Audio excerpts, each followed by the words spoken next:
नमस्कार। आज हम बात कर रहे हैं हेमंत बिर्जे की। आपने शायद टार्जन फिल्म देखी होगी। हाँ बिल्कुल। तो उनके करियर और जिंदगी से जुड़ी कुछ बातें हैं हमारे पास, उन्हीं पर आज हम थोड़ी गहराई से चर्चा करेंगे। जरूर। देखेंगे कि भाई 19 अगस्त 1965 को जन्मे हेमंत एक्टिंग की दुनिया में कैसे आए, क्या हुआ। शुरुआत होती है उनके बचपन से। सुनने में आया है कि वो काफी दुबले पतले थे शुरू में। अच्छा। हाँ, और फिर उनके पिता ने उन्हें मतलब इनकरेज किया कि कसरत करो, बॉडी बनाओ। हाँ, ये कई घरों में होता है, सेहत को लेकर चिंता। बिल्कुल। और नतीजा ये हुआ कि उनकी फिजिक काफी इम्प्रेसिव बन गई, वो मस्कुलर लुक आ गया। और यहीं से कहानी में एक मोड़ आता है ना? क्योंकि वो दौर था 80 का दशक। हाँ, तब फिल्मों में खासकर एक्शन हीरोज के लिए एक अच्छी बॉडी, एक वो स्क्रीन प्रेजेंस बहुत मायने रखता था। सही कहा। इतना कि कहते हैं देवानंद साहब और शत्रुघ्न सिन्हा जी जैसे बड़े नाम हो। हाँ, उन्होंने उनकी फिजिक देखकर कहा कि भाई तुम्हें तो फिल्मों में ट्राई करना चाहिए। ये तो बड़ी बात है। मतलब सिर्फ बॉडी देखकर। हाँ, ऐसा सुनने में आया है।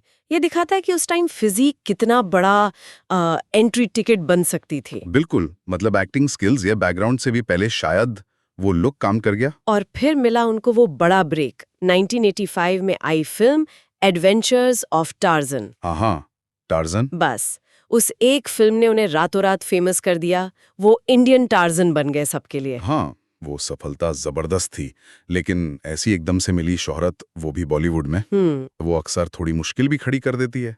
कंपटीशन बहुत है भाई वहाँ। सही। और जब कोई बाहर से आकर इतनी तेजी से हिट हो जाए। हाँ, तो जो पहले से जमे हुए लोग हैं, उनमें थोड़ी हलचल तो होती है। बिल्कुल। और सूत्रों की माने तो ऐसा ही हुआ।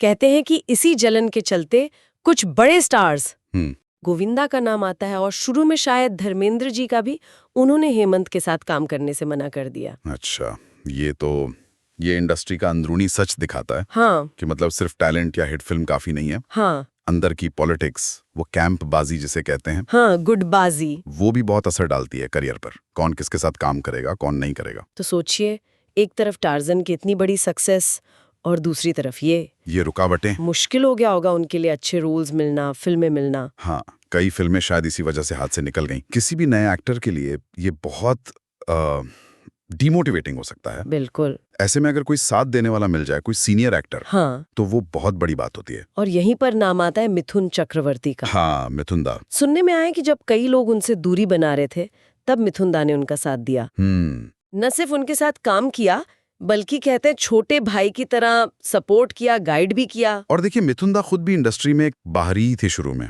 उन्होंने भी संघर्ष किया था। सही बात है। तो शायद वो समझ सकते थे कि हेमंत किस दौर से गुजर रहे होंगे। ये दिखाता है कि इंडस्ट्री में वो रिश्ते, वो सपोर्ट कितना मैटर करता है। हाँ, वो एक सहारा बन जाता है।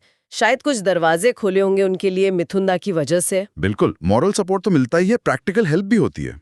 तो अगर हम पूरी कहानी को देखें हेमंत बिर्जे की, जी, तो इसमें कई उतार चढ़ाव है। हाँ। पहले वो बॉडी बनाना, फिर अचानक टार्जन से स्टारडम मिलना, फिर इंडस्ट्री के अंदर का वो रेजिस्टेंस, वो विरोध, और फिर मिथुन दा जैसा एक मजबूत सहारा। बिल्कुल।